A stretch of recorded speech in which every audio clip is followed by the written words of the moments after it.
Ja to musím priznať, to Choreka to je za všetkým stojí žena. A v mojom prípade to je. Aj to vyhrala, no dobre.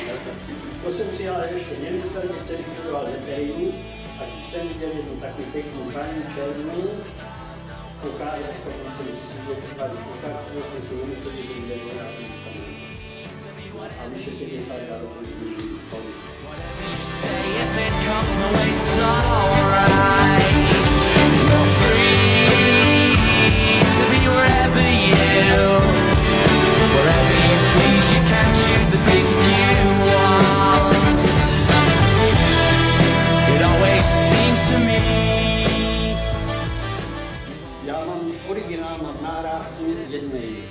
Je to divoký tanec, bojový tanec ze Simvatačovi, to som nahrával v noci priamo v tom tábore, teda vám úplne poviem, že som mal strach, že som bol jediný zrejný.